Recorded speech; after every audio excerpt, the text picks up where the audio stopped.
नमस्कार दोस्तों, स्वागत है अपने इस YouTube चैनल पर। दोस्तों, आज के इस वीडियो में हम कक्षा 12 के विद्यार्थियों के लिए महत्वपूर्ण लघुत्तरीय प्रश्न लेकर आए जो बार बार परीक्षाओं में पूछा गया है। दोस्तों, यह जो है NCERT रहेगा और सभी बोर्ड के स्टूडेंट्स के लिए मोस्ट इम्पॉर्टेंट रहेगा। तो चलिए देखते हैं।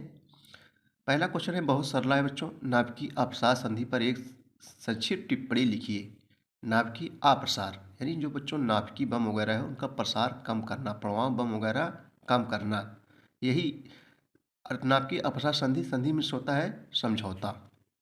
तब एक टिप्पणी लिखना है। ताइए उत्तर देखेंगे। देखो, परमाणु अपसार संधि को NPT यानी जो है नॉन प्रोलिफरेशन ट्रीटी के नाम से जाना जाता है। इस संधि पर 1 जुलाई 1968 को हस्ताक्षर हुआ। इस संधि का उद्देश्य विश्व भर में परमाणु हथियारों के प्रसार को रोकने, साथ साथ बच्चों परमाणु परीक्षण पर अंकुश अंकुश लगाना है।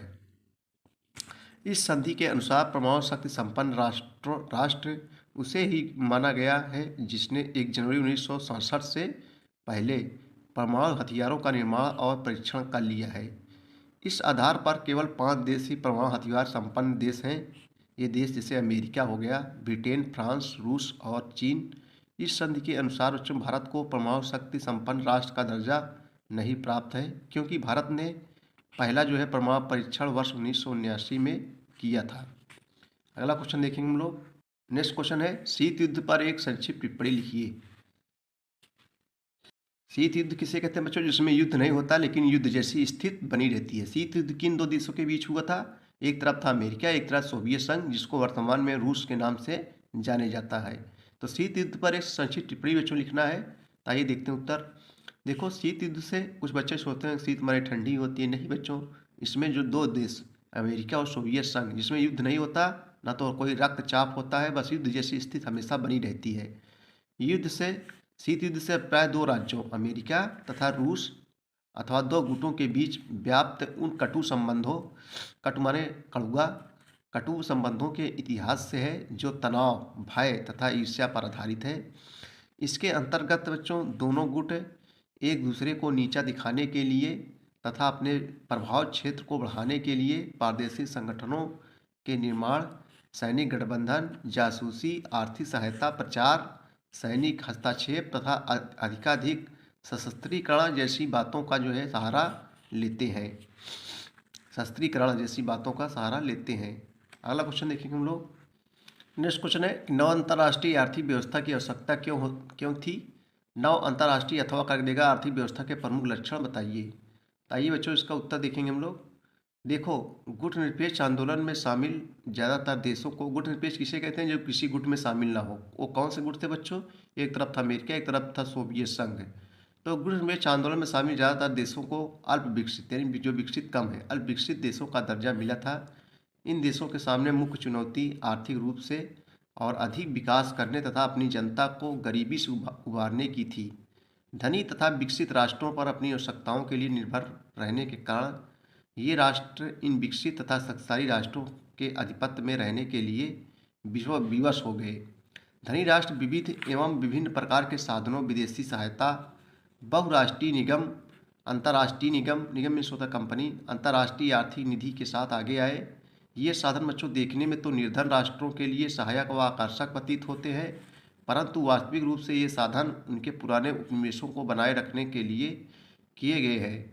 नए स्वतंत्र राष्ट्रों ने अपने आप को ऐसी स्थिति में पाया जिससे वे प्रभुसत्ता संपन्न होते हुए भी, प्रभुसत्ता में शक्ति, प्रभुसत्ता संपन्न होते हुए अपने भौतिक व आर्थिक आवश्यकताओं की पूर्ति के लिए विकसित राष्ट्रों पर निर्भर थे। नई आर्थिक जागृति तथा अंतर्राष्ट्रीय संबंधों के कारण विकसित तथा कम विकसित देशों के बीच विरोध दोनों ने मिलकर नई अंतर्राष्ट्रीय आर्थिक व्यवस्था के दृष्टिकोण से उत्तर दक्षिण विरोध का रूप जो है धारण कर लिया। अगला क्वेश्चन बच्चों हम लोग देखेंगे, उत्तर अटलांटिक संधि संगठन नाटो का जो है उद्देश्य क्या था? आइए इसका उत्तर देखेंगे हम लोग।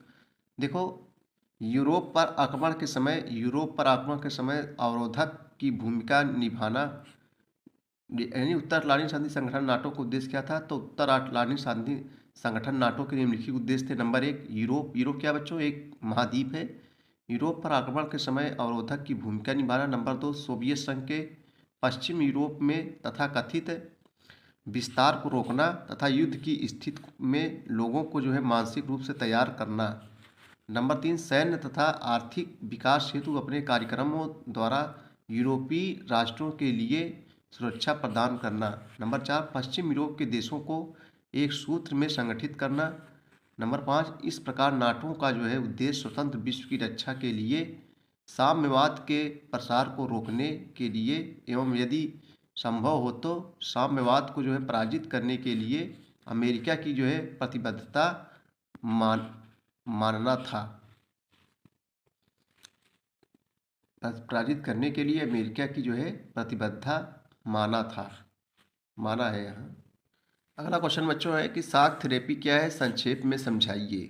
शॉक थेरेपी, देखो बच्चों जो शॉक थेरेपी थी, शॉक थेरेपी क्या समझाए हम बता दे रहे हैं। देखो जो सोवियत संघ था वहाँ जो है समाजवादी अर्थव्यवस्था थी, तो समाजवादी अर्थव्यवस्था छोड़कर लोग जो है पूंजीवादी अर्थव्यवस्था को अपनाया। यही जो है शॉक थेरेपी है, यानी अपना समाजवादी व्यवस्थित छोड़कर पूंजीवादी अर्थव्यवस्था अमेरिका की तरह देखकर अपनाया।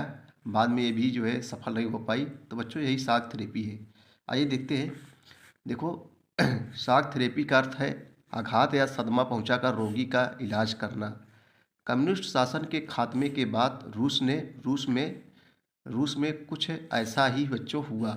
जिस तरह की आर्थिक राजनीतिक व्यवस्था समाजवादी व्यवस्था वहाँ मौजूद थी, उसके स्थान पर एक नए तरह की पूंजीवादी अर्थव्यवस्था कायम करने की कोशिश की गई। यही को जो है शॉक थेरेपी कहा जाता है, यानी अपनी समाजवादी अर्थव्यवस्था छोड़कर पूंजीवादी अर्थव्यवस्था की ओर जाना ही समाजवादी कहलाता है।